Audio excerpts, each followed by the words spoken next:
Say cheers, everyone.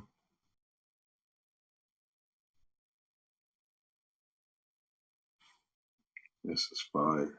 If I can just get my damn phone out the way. All right, you guys are live. Good to go. Ladies and gentlemen, welcome, welcome, welcome. Get to your seats. I know you guys are rushing in.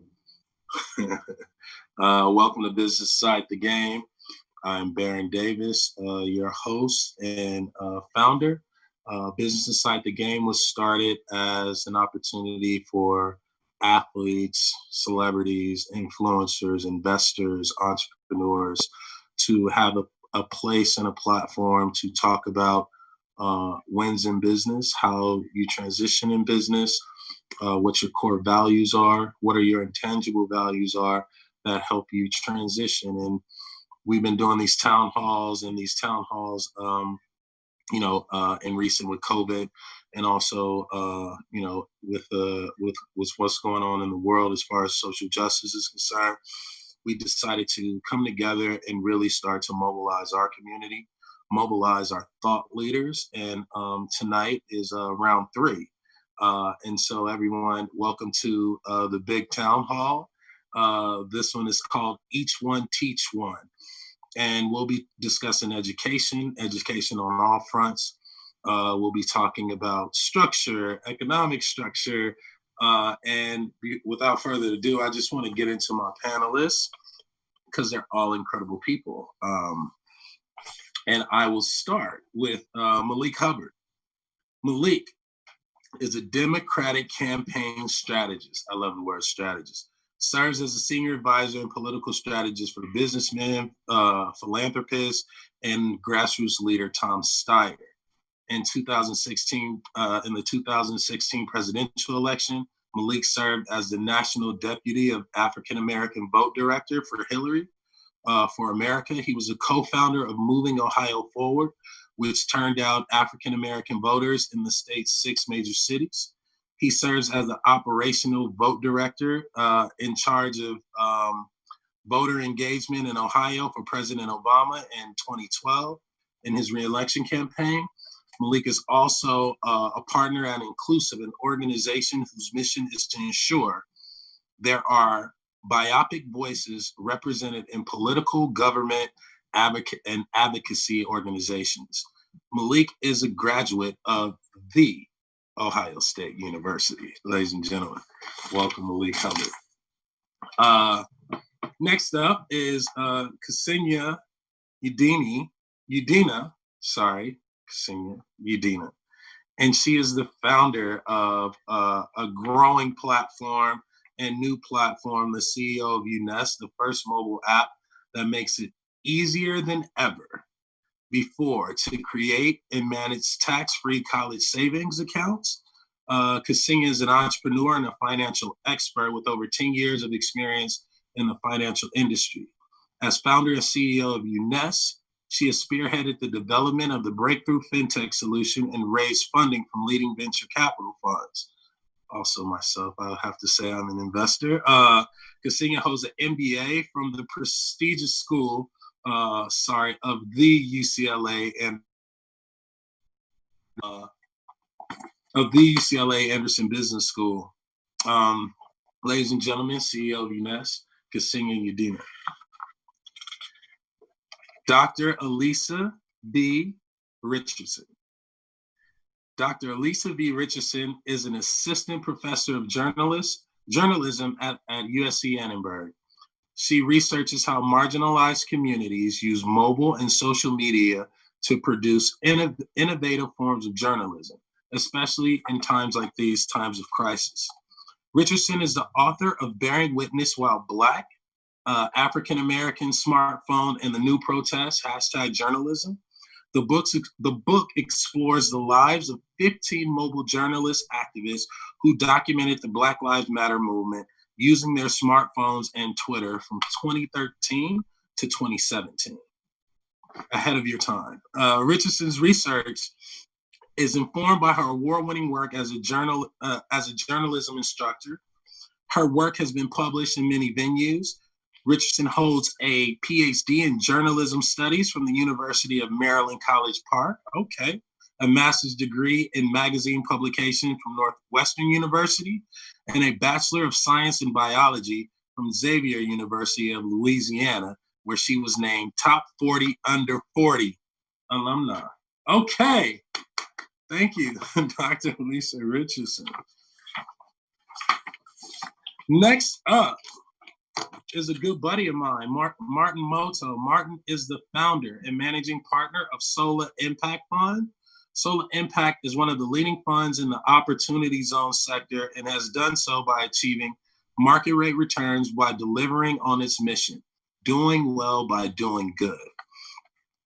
Solar Impact also has a foundation, is Solar Impact I Can, where they are building facilities, partnering with USC, whether it's esports to science to learning, building out not only great opportunities, but building the opportunities in the opportunity zones.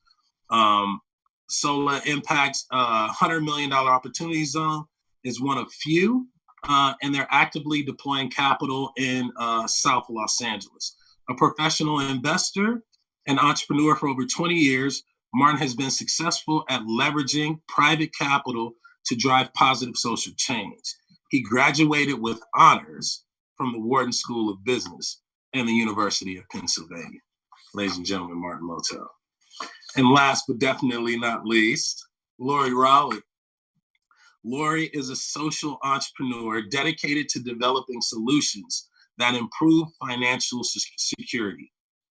Currently, she is the co-founder and CEO of Icon Savings Plan, a new kind of retirement savings plan built for the modern workforce.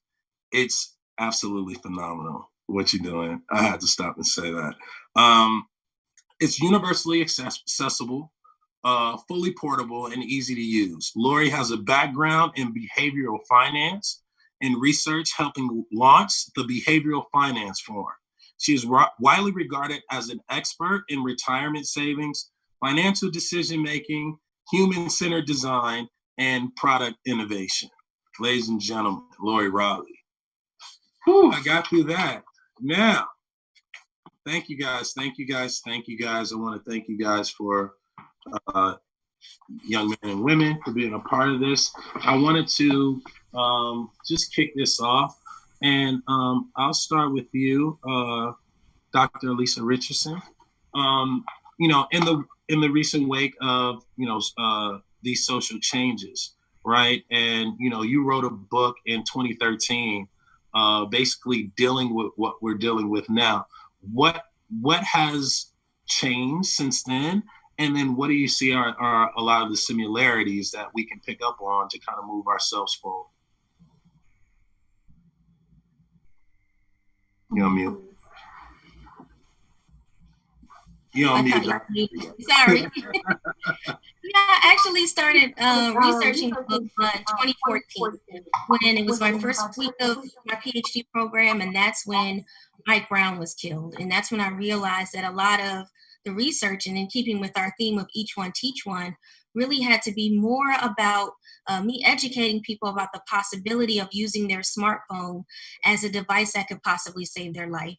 Before that, I'd really only been focused on using the smartphone to teach young girls in the US and in Africa how to speak up. And that's pretty much all the projects that we were working on. I was working with an organization called Global Girl Media, and we were really trying to explain to young girls why it was important to be journalists.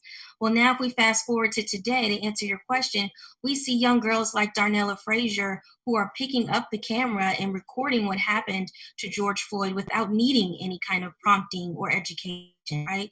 There's that inherent kind of being in the wrong place at the right time that is really mobilizing these young people to participate in ways that they haven't before. So during the course of my study, I decided to kind of shift from talking about the use of girls and being empowered through journalism to really how African Americans have bore witness to injustice throughout history using journalism. And that really took me on this kind of journey to see who were the main media makers. And after I found them, I stuck with them for a number of years to really watch their phenomenal rise, Baron, from just being on those front lines in Ferguson to now doing TED Talks, being Harvard Fellows, being on President Obama's Policing Commission, being commentators for MSNBC. And all of this happened because of the power of their phone and Black Twitter. So when we talk about today, each one teach one, it really starts with storytelling, right? And the kinds of stories that we tell each other as a culture,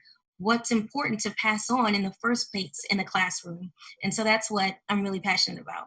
That's amazing. Malik, would you love to piggyback off that as far as, I feel like the work that you've done is super complimentary in your career paths. Would you just, elaborate on that and what does each one teach one mean to you? Yeah, I think that, in the wake of a lot of the police killings and murders, I think things have significantly changed over time. And we're talking about like policy development, people being more involved in the electoral process and things like that. I think when I first really knew that something was amiss and something was going to change was right after Freddie Gray was killed by the police. And I was actually on a march to justice. We marched from New York City to D.C. carrying legislation. There's an 8-day walk to carry legislation to Congress to ensure that there is a conversation that's happening around these murders and what police are doing to people. I think that as far as like each one teach one is how it's important is that there are people that are involved in these movements and there are some that are not, and it's important that we let the public know what is actually happening out there. Because I think the worst thing or that can happen is in how oppressed people are controlled is by misinformation. And so if we can do that and kind of conquer that, I think that helps us to get the real information out there. And so we can be not always reactive, but proactive in what happens to us in our communities. That's amazing. Ksenia, would you love, like, your attack and your fight is, a little bit different. Will you talk about, why you started the platform of UNEST and, what is your mentality around each one teach one, with your financial literacy platform? Yeah, sure. So our goal, our mission as a company is basically to democratize access to financial solutions, right? And create those equal opportunities for all children, irrespective of their race, ethnicity, background, income level. So something that's been previously only available to kind of wealthier people, we want to make sure that we get those solutions in hands of all people. And I would say that education, right, is something that can really advance you in life. Mm-hmm. And lack of those educational opportunities is something that can really be a huge setback, especially for people of underrepresented, like underserved communities. So that's where we as a company kind of step in and just making those solutions that's been previously very confusing, expensive, time consuming for people, we're making them simple, accessible, affordable, right? And yeah, keep going. I'm sorry. No, and like just some interesting statistics, right, is that children that have a little bit of savings are 7 times as likely to attend college as children that don't have anything saved, right? Just empowering those parents by saving a little bit, starting early, and getting a little bit in those children's savings accounts, we're basically creating more opportunities for kids to attend college. And college can make a whole difference.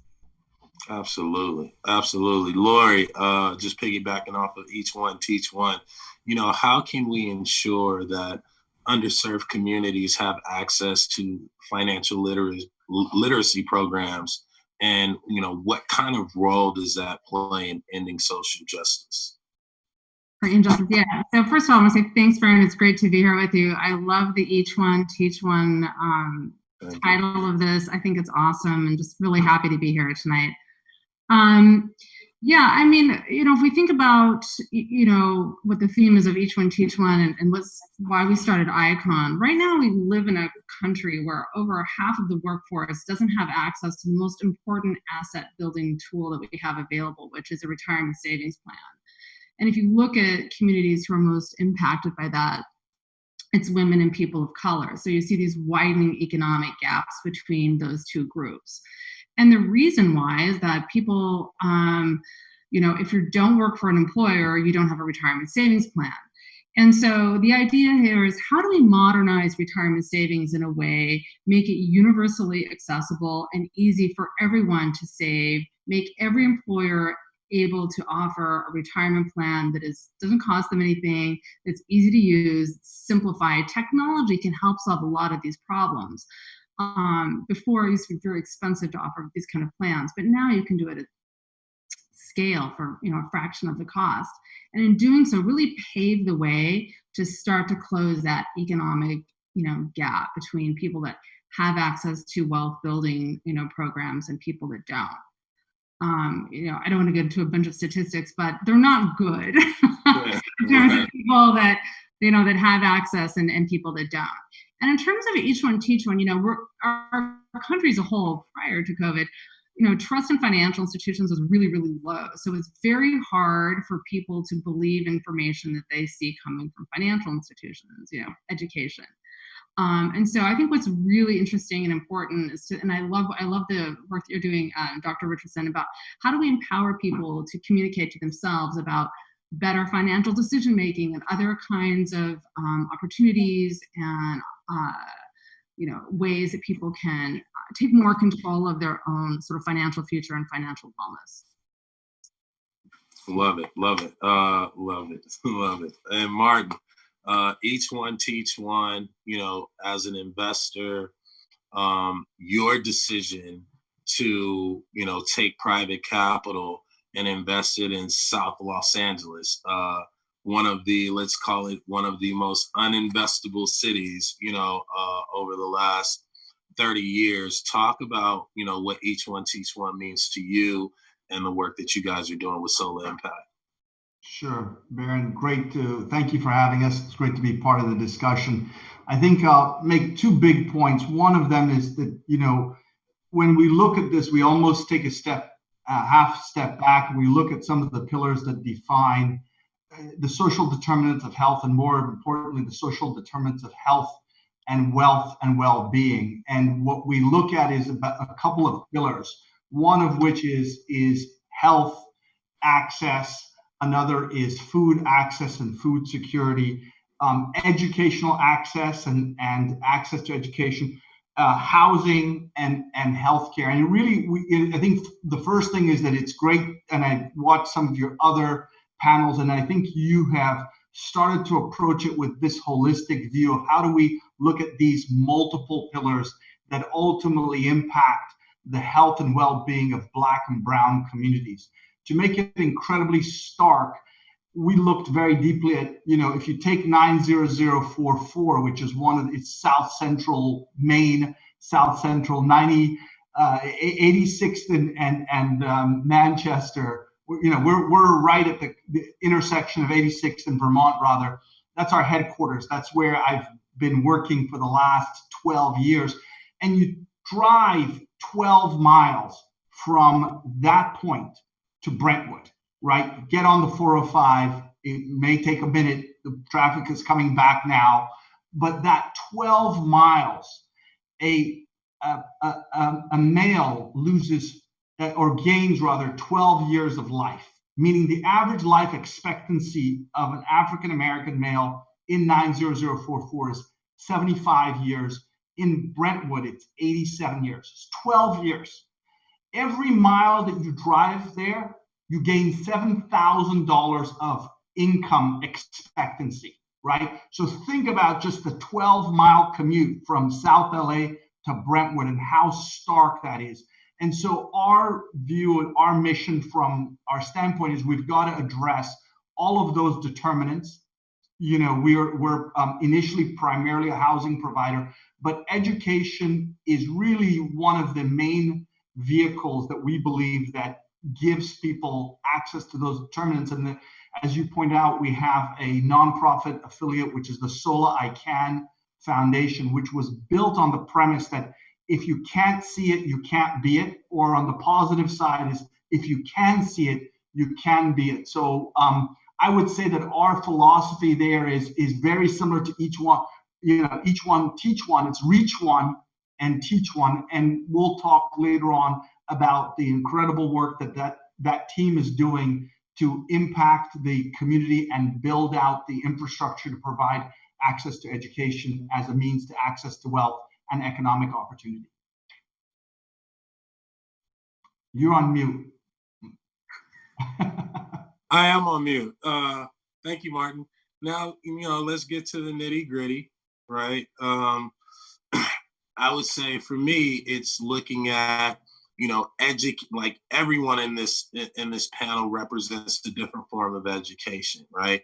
My first question is, what role is government playing, right? In the financial literacy capacity, right? In the educational capacity when it comes to actually getting on ground floor and ground zero? Or is that role now going to shift into, the entrepreneurs and the people in the private sector? You want to tackle that, Malik? Sure. I mean, whose responsibility is it? Who's responsible at this point? Well, I mean, I think that, it's probably responsible of the government, but we know that's not happening. Right. And so what we have to do is make sure that the government works in partnership with entrepreneurs so that people have the correct information. I mean, when you're talking about financial literacy and things like that, and you're talking about Black and brown communities, we know that that's not something that is present as it is in other communities. And so who takes that on? And so I think it becomes a responsibility of the community because, no one else is going to do it for you. And so I think part of that is holding government responsible. So there's a partnership. And so when you were talking about things like that, and even other things that have to do with policies that affect the community has to be part of that. And that's why our government has to look and reflect the government that governs it. Those voices have to be there. And so I think that people are now, and I think should, are becoming more entrepreneurialistic, and also creating these organizations that are advocacy organizations and watchdog organizations to make sure that the government is doing the right thing and making sure that the correct information is getting down to the people. Absolutely. Absolutely. Dr. Lisa, you want to piggyback on that? When I hear entrepreneurship, I don't know, I have mixed feelings about it because I know that in many cases, when African Americans attempt to be entrepreneurial, it's criminalized, and it's seen as one of the key factors in the research that I've done for the book of encounters with police. If we think about, for example, what Eric Garner was doing when police encountered him, he was selling loose cigarettes. If we think about what Alton Sterling was doing outside of his store, with permission from the store owners, mind you, he was selling CDs and DVDs. So again, these kinds of entrepreneurship, these ways that certain sectors of our population have to undergo different ways of making money to provide for their families is ignored a lot of the times. And when we talk about entrepreneurship, that's often the first encounter with police when it's not a sanctioned business, if you will. I also think about George Floyd. What was he doing? When he encountered police, he didn't have enough money to purchase what he needed to in the store and allegedly was trying to spend a fake $20 bill. We're in the middle of a pandemic, and while I never would excuse anybody from doing anything illegal, I understand that there is a certain sector that entrepreneurship is closed off to. I've also started talking and doing some reporting with local businesses here in LA, for example, and in my journalistic experience, they have not had the same experiences with the Small Business Administration or some of the bailouts that were supposed to trickle down due to the big government intervention intervention that we had at the top of the coronavirus pandemic. And so while some of the businesses that are not Black owned did tap into that money and were able to stay afloat during the nearly 4 months that we were closed, I've seen a lot of Black businesses begin to shutter. And so entrepreneurship has always been such a precarious thing for us because, again, when I think about the storytelling, the stories we tell ourselves, Americans believe that entrepreneurship is this great savior, but we criminalize it for Black people so often. And one more thing I'll add is when you think far back to what made Ida B. Wells move to the North in the first place, it's because 3 Black men owned their own store and they were getting all the business in Memphis. And white store owners didn't like that. They asked them, please close your business because if we're not getting any business at all, you're getting all of the African American business in the community. And they came under the cover of night and they threatened them at gunpoint, and the men refused. They said, we will not shutter our business. They were taken out to train tracks and shot and left there.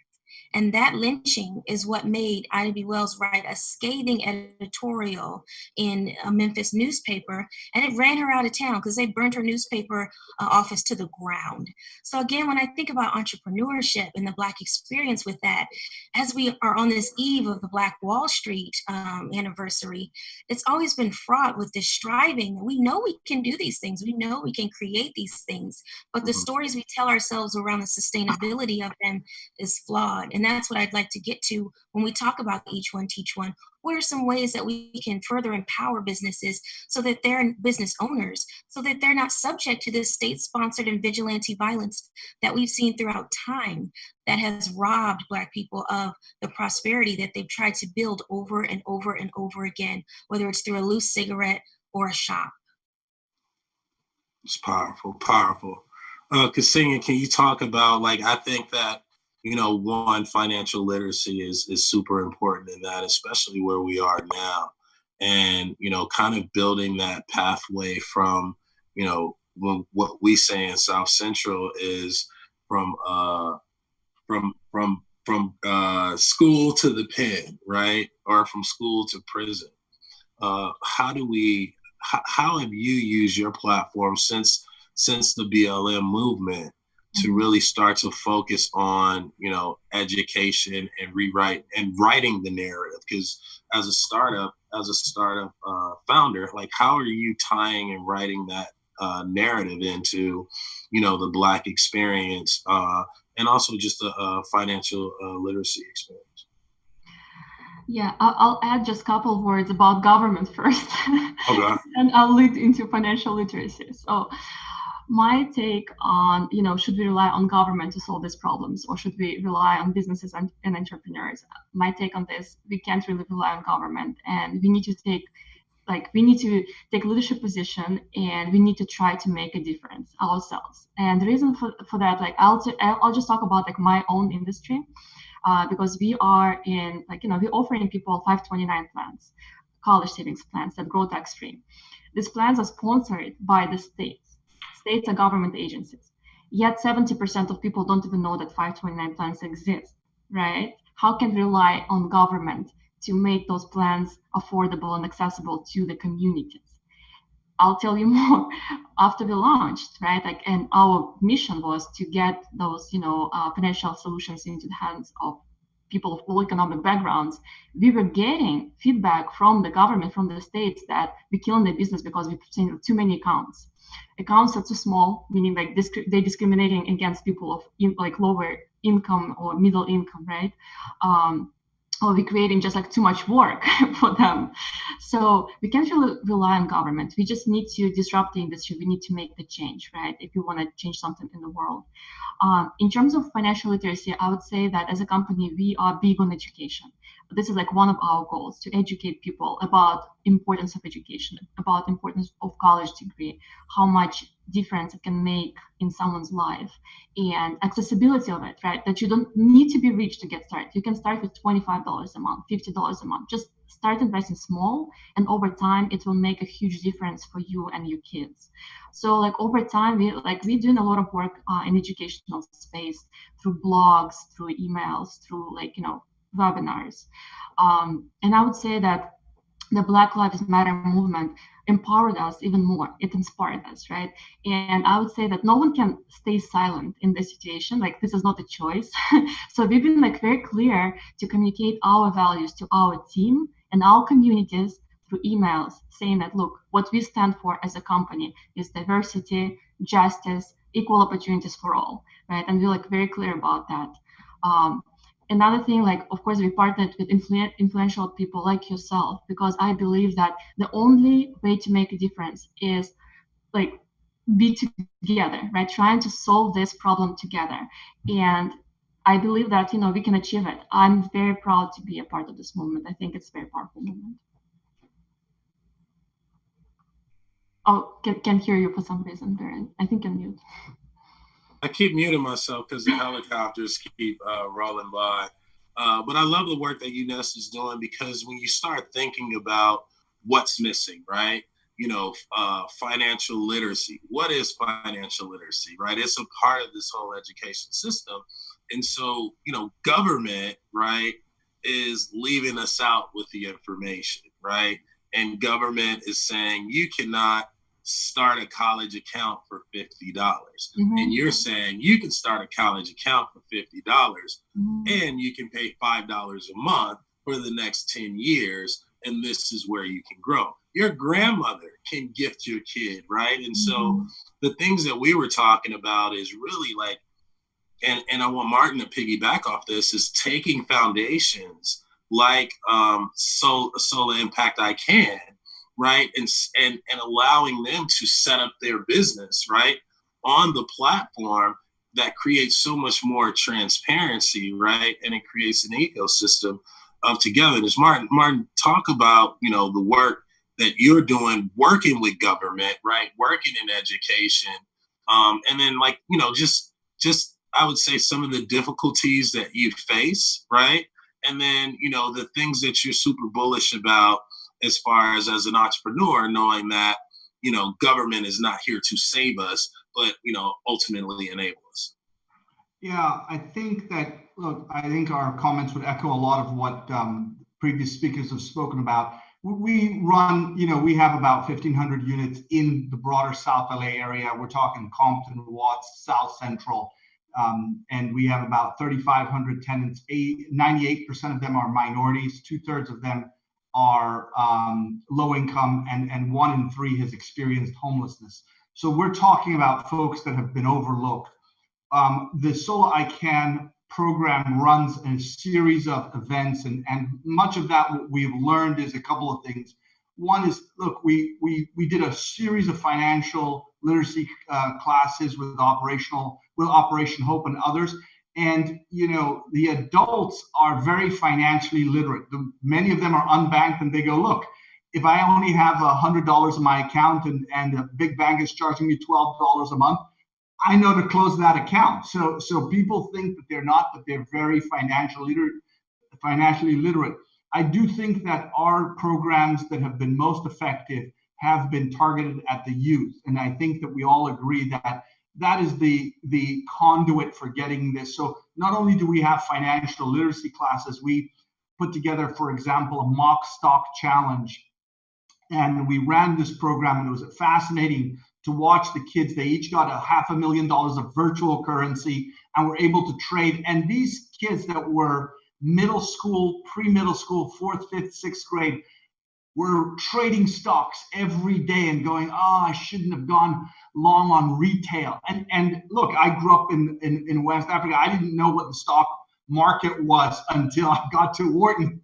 Folks were trading in the halls, and I was like, what is this world we're dealing with?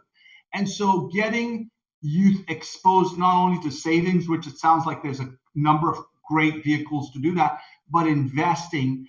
You know, we fundamentally feel that, look, entrepreneurship is absolutely part of the solution.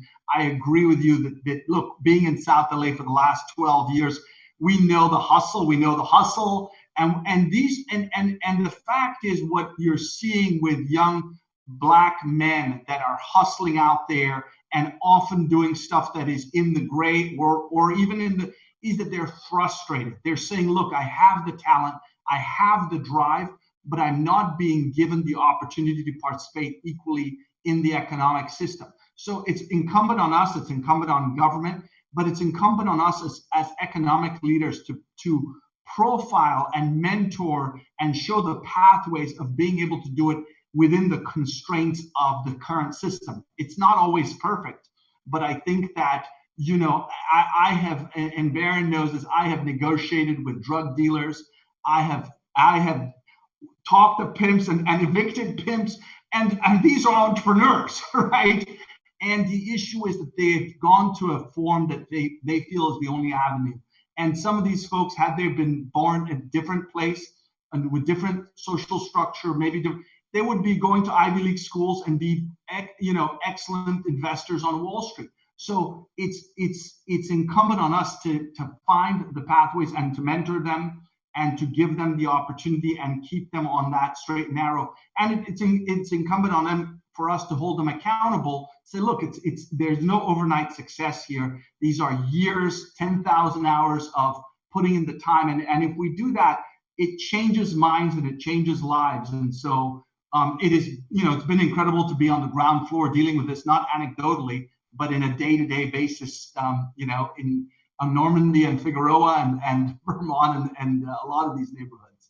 Yeah, that's great, and big compliments to the work you're doing, Lori. I think with you, it's like you as an entrepreneur, you figured out a way, right, to hold, and we're going to go into accountability next, but hold government accountable, hold corporate accountable, right, and build a product that is going to allow, let's say, you know, because what's happening is like allow the workers, right, the people who are actually like, you know, doing the job to really preserve and learn what they're missing. Can you talk a little bit about, you know, how you're being disruptive, you know, kind of playing, you know, in this space where you're touching government, you're touching corporate, but you're also enabling, you know, the entrepreneur or the small business person? Yep. Sorry about that. It's on mute. Yeah, I just went back up. I'm going to jump right into that. But as a segue, I want to say for the last 10 years, I've been doing a study every year with 5,000 people across the country measuring financial literacy and financial capability. The idea there is to really understand what are the key drivers that get people to make better financial decisions and what's really going on. And what we've discovered is that trust is a key driver. When you don't trust the system, you don't understand it, you will not engage with it, right? So many people don't understand how investing works, how compound interest works, you know, just the basic fundamentals of investing and saving. And what we've done with that research is taken it and designed information and education components that are not in any way dumbed down, but are simple, right? So we've taken complex ideas, we've made them in easy to understand concepts. And when you do that, you see across the board, at every income level, people will save and invest money at much higher levels when they understand it because we've de-risked it. What we've done specifically with ICON is that we have, you know, people want to save for retirement, they just don't know what to do. We are conditioned as a society to save for retirement through our employers. And when our employer doesn't offer a plan, we don't save because it's just too complex and overwhelming. Few people could figure out how to set up a pension plan for themselves that would last an entire lifetime. So what we've done is really piggybacked on this idea where the government is saying, okay, we want small businesses, we want all businesses to offer a retirement plan to their workers. But 401k plans, which are the way people have done it, are really outdated. They're expensive for small businesses. Many businesses can't own them or offer them because of the cost and the expense. So we've been able to really transform the idea of workplace savings from a plan that an employer sets up, manages, and operates, which is very expensive for the employer and generally very expensive for the individual. And we are the plan. So the employer can now, any employer in America can set up an ICON account. It takes about 10 minutes for them to do it. It doesn't cost them anything. They have no fiduciary liability. They don't have to pick up the funds. They don't have to be experts in investing. And then they make it available to their workers.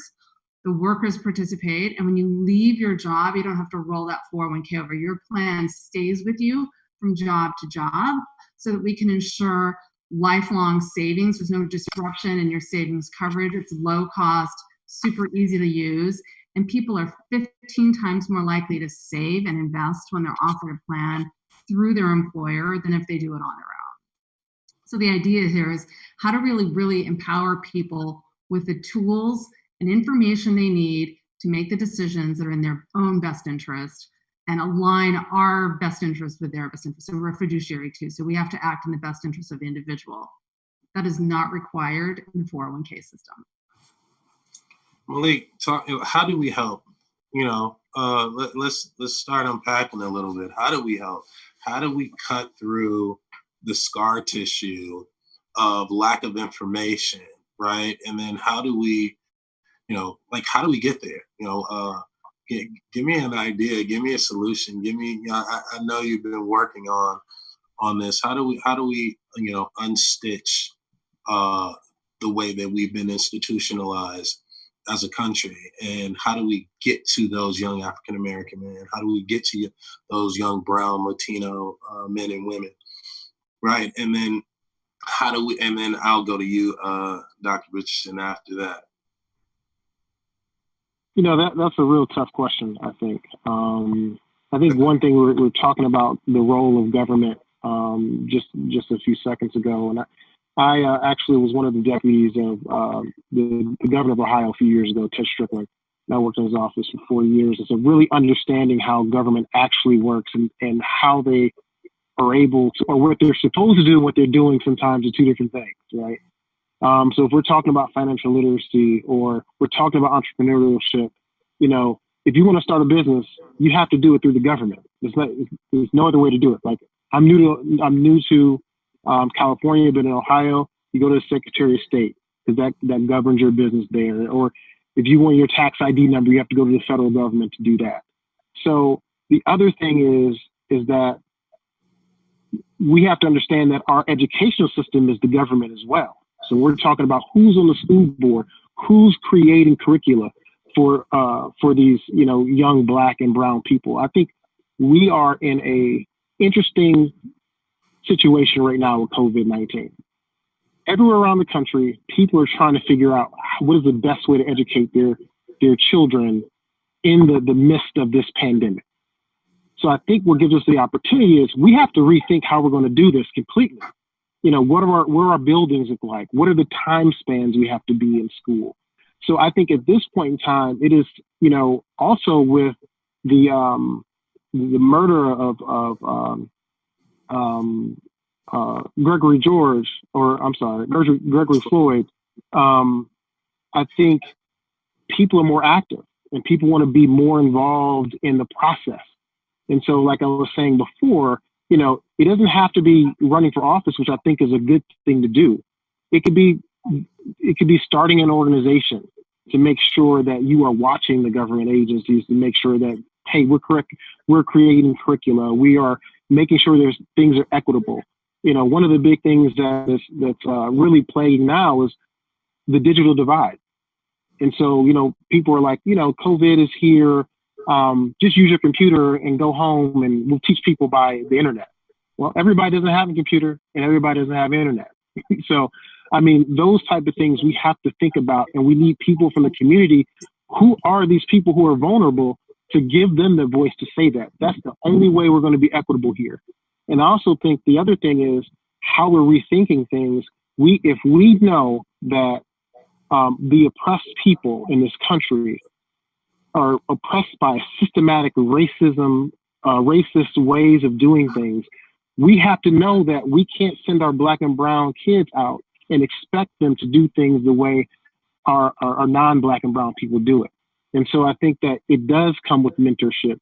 It does come with coaching. I think that's, a concept now that's becoming more prevalent, that we're taking our young and we are teaching them the things that they need to know, either specifically by profession or just kind of in a generalistic way. But I think that those things are hugely important. It's just really getting involved. That's a great point. And Dr. Richardson, I would say to Malik's point, the government is, government is our enabler, right? And for oh so long, I question what is education, right? And so my question to you is there an opportunity to rewrite what the foundational tools of education is? Because to me, it feels like we're already starting from an inferior position. So, how do you feel about one, as a journalist teaching journalism, how can we rewrite, right? And what are some of the tools that we can start thinking about to rewrite education? I think that's what African Americans have done so well in this moment and throughout points in history, is that we've always done a lot with a little bit. And as we've seen in the past, I talk in the book three overlapping eras of domestic terror against Black people, which began with slavery, which gave way to lynching, which then mutated to what we have now, which is police brutality. And throughout all those eras, you still have African Americans who are striving to tell a story, to tell narrative, to rewrite what is being written about them through racist advertising, through movies that depicted them in blackface and in ways they knew they weren't. And so much of the African American experience has been around recasting and rehashing a narrative that was never true in the first place. And so when we think about how African Americans come to story, we find that there's really not that deficit and that we're not really starting from behind. We're actually very creative and ingenious, quite frankly, with communication. And that's why we see the statistics showing African Americans over indexing on sites like Twitter, sites like Facebook and Instagram every single day, even though only 13% of the population, anywhere between 30 and 40% of African Americans are on these platforms all of the time, in comparison to non-Black groups, which spend about 10 to 12% of their time on these. It's not because they're wasting time or playing games, it's because they're looking for the truth. And in these places is where you will find a lot of the grassroots coverage that you don't see in mainstream media yet bubble up from the top.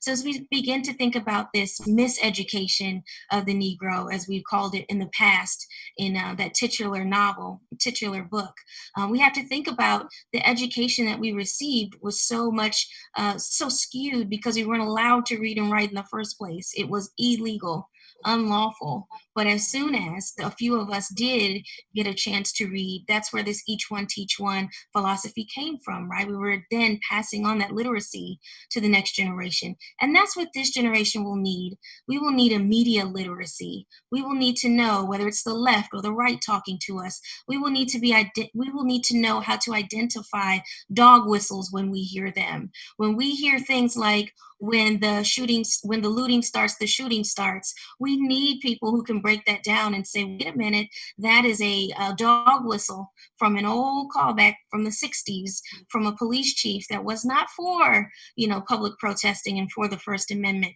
We need people who can connect those historic dots and say, these are not just words. And from that, we start to form a new kind of collective crowdsourced education that really relies on everybody at all different levels, not just professors, but everyday people who can put their pictures up and say, hey, slavery wasn't that long ago. Here's my great grandfather in Oklahoma, and here's the property he lost. Or here is, some artifact that I have from my history that shows this is just 2 or 3 generations back. And in doing that and retelling the American story to include Black history as American history, we can then make better policy decisions about where we want to go, because we're no longer ignoring, things that we wish wouldn't have happened or pushing them to the back. And I think that's been the great achievement of this George Floyd uprising and the Black Lives Matter movement as a whole. And that new education, to answer your question, will require everybody to constantly pick apart and question where they're getting their information, whether it's trustworthy, and why they believe what they believe. That's awesome. Cassini, can you piggyback off of that?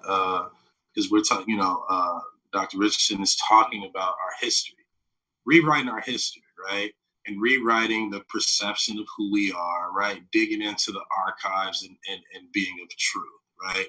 And with that, we know that there are very limited resources, right? So you're not getting the history, right? And now you're not getting the resources to be able to strengthen, your pathway to college. Talk about from a platform perspective, talk about from, a college perspective, and I'm sure you may have some stats. Like, how can we start to untangle those chains, right?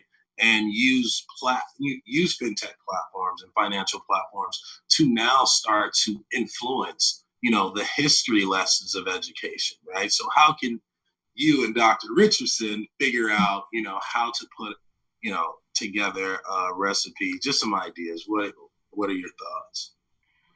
Yeah, I would say that in order to change the future, we kind of need to learn from the history, right? Like we need to learn those lessons, those mistakes that we made, and trying to predict, how the future can look like in 10 years from now.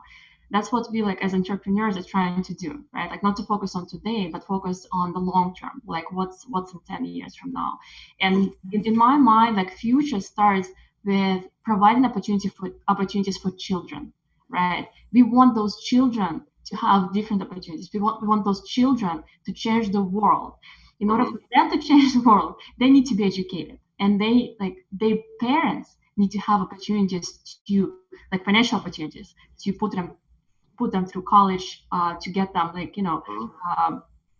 some things that are right now only available for kind of wealthy people, or like mid to upper income. So like in my mind, it all starts with children. Let's think about like how we can educate these children, how we can provide the children the opportunity so they can change the future. They can shape the future of the country.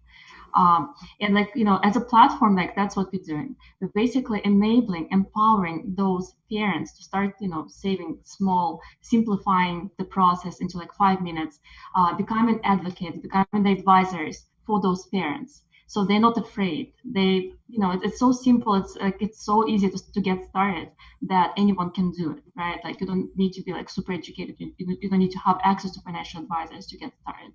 So that's how we're trying to change that world.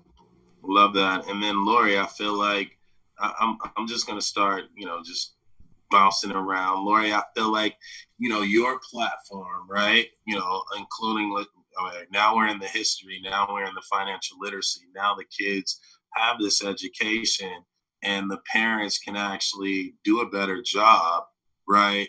Of, saving that money. I know in the Black community, the dollar stays about 7 minutes, right? And you being an expert on behavioral finance, like how can we, once these kids graduate or get jobs, how can we like start to develop, let's call it a middle class, right? From what you're building of workers that can actually crowdsource, right? Or, participate in, helping see this pathway of success. Yeah, there's a really important concept that you're kind of touching on, which is social herding, right? So we kind of want to do what other people are doing. And if we are promoting the idea that savings and investing is a good idea, right? That has like a contagion effect with the people around it. So because the challenge is really how do we get people saving? And then once we get those people saving, it'd be, it's great to have sort of influencers and see other people in the community that are doing that. That behavior spreads. What we don't want to do is make a bad decision, right? We don't want to save or invest because it feels painful for us to have to give that money away. If we can understand it, sort of why we're doing it and the reason behind it, and the fact that our money is safe, and if you give me $1, I will give you back $7 in 25 years. That's a big motivator, right? So we have to understand those triggers that get people to save now, and then how do we? And this is a great topic to think about. How do we think about using sort of social motivators or social herding to get people to participate in ways that are helpful for their communities, to create more opportunities for their family through wealth creation, and then that kind of spreads into communities and has a larger multiplier effect. That's awesome. Martin, I'm coming to you. You're the do good. You're the do good and you're the do well, right? So how do we, you know, from a solar impact perspective, like you're going into these communities, right? You are, you know, talking to the people and trying to, you know, you're talking to the pimps and like, dude, if this dude could have went to Harvard, right?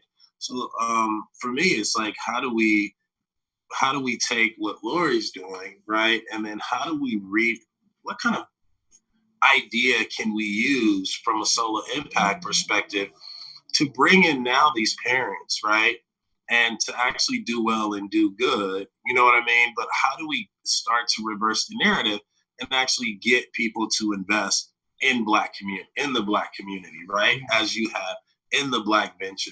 You know what I mean? Like, so if you could piggyback on that for me. You know, I have 4 very specific things because I've, you know, done a number of these town halls and folks are sort of like, well, what can we do? And how can we participate? What books should we read? And I go, number 1, spend time with poor people. All of the stuff aside and reading, go spend time with poor people, get to know them, talk to them, understand, try to form a connection.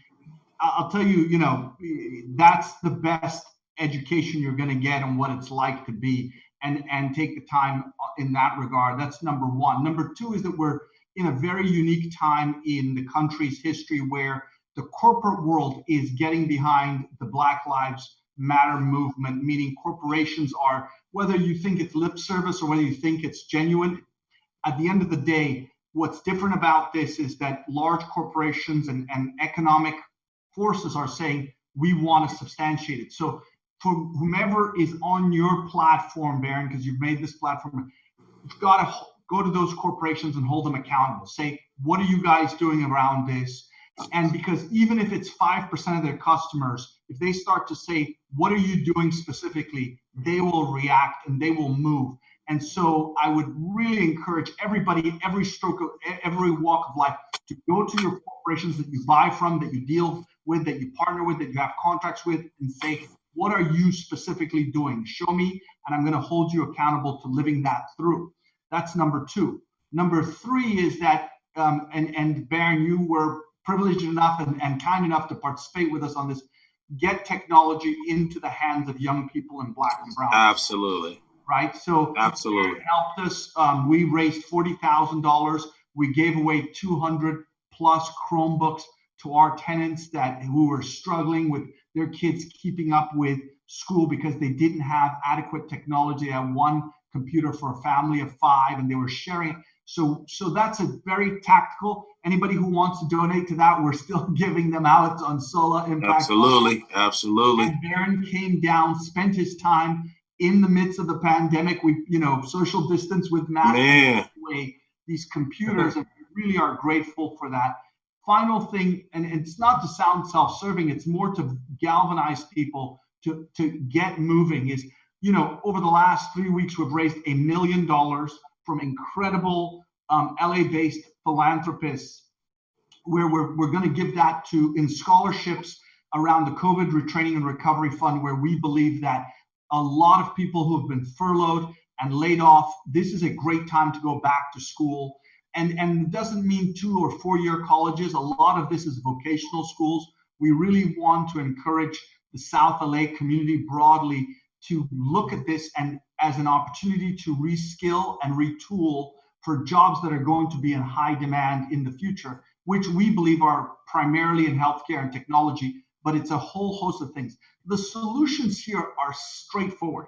We've got to have more Black and brown CEOs, CFOs, architects, lawyers, professors, accountants, and that is part of it. But the mechanics are important. So again, from our standpoint, we had access to incredible investors and friends of the fund that were generous. We're giving away $1 million, which is going to be at least 200 scholarships, $5,000, $6,000, $7,000 to get people in the right direction. And we will hold them accountable. What we are asking for them to do is, when you do the program after you're finished, you're going to give at least 30 hours back to the community to be health ambassadors, to be tech ambassadors, come back to the community and share that knowledge. So to your point, it's reach one, teach one, each one, teach one.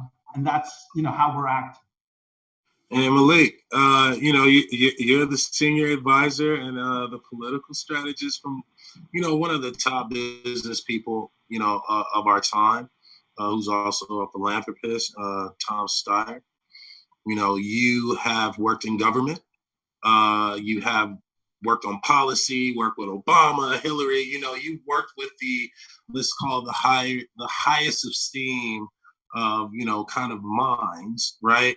How do we look at this from working with someone like Tom Steyer? How do we look at this from a top-down approach, right?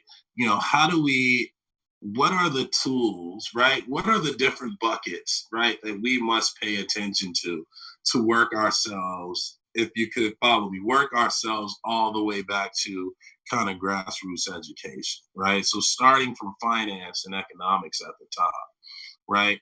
How does that trickle down, right? And really hit, from what we've said. I'm just trying to complete this wheel from history to financial literacy, right? To employee financial literacy and kind of crowdsourcing, right?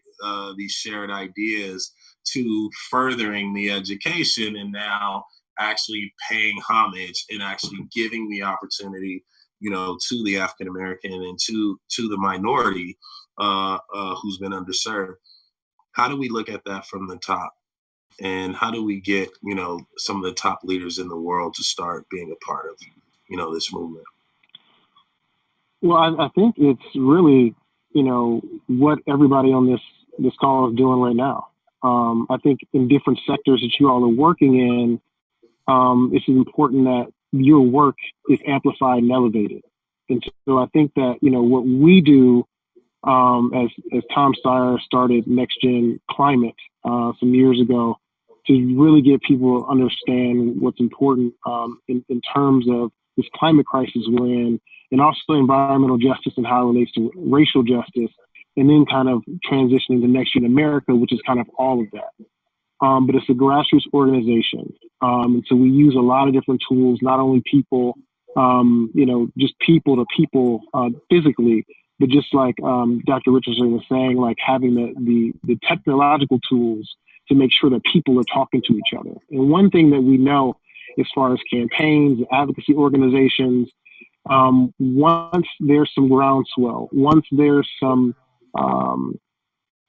talk about what's actually happening and building a campaign to do that, it becomes more visible to people. And we have the ability now to do that more than ever. I'm still impressed with back in the day in the 50s and 60s when they did those huge marches and things like that. They didn't have internet, but we do have it now, and we can use that as a tool to educate people. So I think our grassroots organizing, the way that we use it mixed with our digital organizing is really amplification tool, so people know. And then you use people like Tom that have connections to people who are around the country talking about climate and environmental justice and racial justice, and getting to people like that. I mean, the people that he talks to on a day-to-day basis is insane. And that's, right now, concentrating on, one, the climate, two, making sure we have a more progressive president that is elected in November. But I mean, I think those things are the important things to do. And also just figuring out, like you were talking about earlier, what is the best way to communicate to make sure that you are teaching another person, that can teach another person, teach another person. That's all grassroots organizing is really that educational piece. And so I think I would have to say probably the best way to kind of elevate some of these things. Love it. And for me, I think, because we're drawing close to a close here on time, if I could really just kind of, as I've been listening, I think it's it's like the big funnel approach, right? We have to start at the bottom. We have to start at the top. And in the middle is where we have to really invest, our time, our resources, right? And, it's this movement has been super inspiring, because when you start, looking at where we are in modern times as free Americans, as Black Americans, and you have other races standing with us, and you have other races holding themselves accountable, holding government accountable, holding corporations accountable. And I think that, just with the power of this panel and the continued conversations we can have, it's important, right, that we know our history, right? It's important that we find the heroes. We tell the narratives that are narratives of success, narratives of financial success, narratives of educational success, right? We need to crowdsource, right? Or come up with shared resources, right? To be able to share to share that financial information, right? And pool our resources together, right? To create, let's call it a landing pad, right? Where the community, the middle class has an opportunity to get plucked, or in Martin's case, can get invested in, right? And then that starts that path to success, that path to college, right? And knowing that we can do small little incremental things, whether it's on our job for a 401k, whether it's my nephew or niece, right? Birthday presents. What is that $300, $400, $500 going to do? Whether it's buying them some Jordans now, or letting that sit in a UNES account and being able to mature, right? And be able to subsidize some of this education. And then, to Malik, from what he's working on and what they're looking at, is really how to look at holding corporate government accountable, right? And once that accountability is met, right, then being able to look at, where we are from a 30,000 foot view, and say, all right, I'm going to use a hip hop term. Let's make it rain, right? Let's make the resources, hit all the buckets that we necessarily need to. So, I would like to thank all of you for being a part of this panel, being a part of this town hall. I know I'm more educated. Each one teach one is something that has been, a part of our culture and our revolution. And I thank you all for your insight and your knowledge. And and we always leave with just a little 20-second, 30-second, let each one of our panelists talk about, what their business inside the game is. But I want to switch it up. 6 years ago, we had the same movement. We are 6 years, it's 6 years later, right? Where are we going to be in 6 years, right? And what are you going to do to make sure we get there? Malik. 6 years from now, I hope that we definitely have a better educational system. I hope that our organizations, our government, reflect people that have diverse backgrounds and ideas. As you mentioned before, with the help of my wife, we started an organization called Inclusive 5 years ago. And the mission of Inclusive is to make sure that there are people of color voices in government, in advocacy, in business. And what I noticed, years ago, 20 years ago, when I got in the campaigns, I was the only Black person there, and often marginalized. So what Inclusive does is we make sure that people of color have a support system. So we do trainings, we do mentorships, we match people with people that work in their industry, whether that's digital, whether it's communications, whether it's campaign management, whether it's government affairs, things like that. And so we can be supportive of each other as a community, because that's the only way that we're going to make a difference. Amazing. Lori? You're on mute. The current crisis with COVID has really laid out, the existing economic problems that we have that have been there for a very long time. I think now is the opportunity to really seize the moment that we're in, and there's so much attention on these issues, and really build a better future that's inclusive of everyone, where everyone has the opportunity to build, wealth and income equality for themselves and their families and their communities. And we're really committed to kind of leading that charge to start to help build some of that progress in those communities. Amazing. Martin? I'm very metrics driven. So we're housing developer first, and in 6 years, we have a 5-year plan. So this extended 6 to build 10,000 affordable housing units in the broader South LA area. That's number one. We'd love to have 72, which is 6 times 12, entrepreneurial businesses that are women-owned or minority-owned in South LA that we house. In the Beehive is the project that Baron is familiar with. And then ultimately, one of the other things we're building out is tech centers, tech centers for kids using esports. And in 6 years, I'd love to have 6 of them. We don't have one yet, so it's a stretch. But those are, let's come back in 6 years and you can hold me accountable to whether we delivered on that. Ksenia. This whole conversation actually sparked an idea what we can do 6 years like now to make a difference 6 years from now. Love it. So we've been working on this kind of gifting feature where like friends, family can contribute into the child's account, and I think it's time to create a new movement.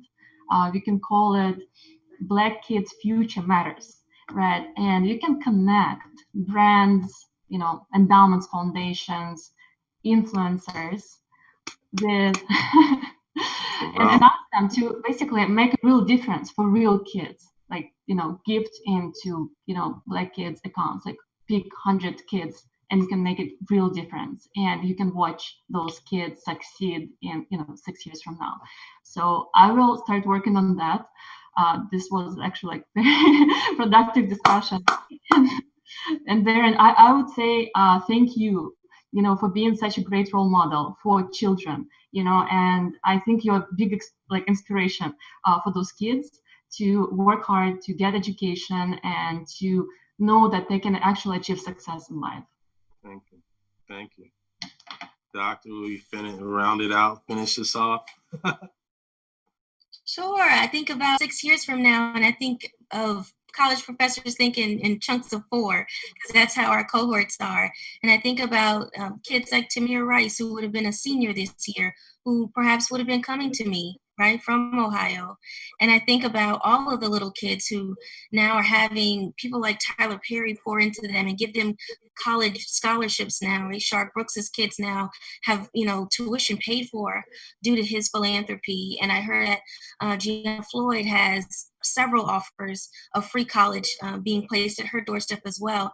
And I would like to see those kind of opportunities being granted to all kids, even if it's not an emergency, even if their parent did not die under tragic circumstances. If they want to go to an elite university like USC, hopefully they would have a mechanism in place due to all the hard work of everybody on this panel to be able to come to us. And so I look forward to, in 6 years, graduating at least one more cohort of a 4-year group, and then 6 more master's classes, because those are only 1 year. And that total, believe it or not, is about 2,000 new people in the storytelling pipeline, telling our stories that we all care about here on this panel. And so I'm very passionate about this next generation of journalists, because they're already stirring things up. There's already big dust ups at major corporations, and it's all because this generation realizes that there is a narrative that needs to be told differently, and that we can all do it together. Love it. Love it. Can't thank you all enough. I would say for me, my goal is to basically work with the government to create a business inside the game program at schools, right? How do we dig down into the industry of sports, the industry of food, the industry of Hollywood, the industry of economics and real estate, and actually start building financial literacy programs, right? That, to Martin's point, give these kids the opportunity to play with the tools that they're going to need in their future. And so for me, I'm going to continue to do this.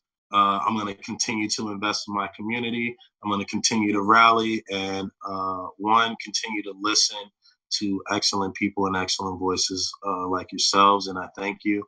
I thank you all out there for tuning in. I hope you took notes, send us feedback, and we're going to continue to do this. So thank you all for having us. Welcome to Business Inside the Game. See you guys.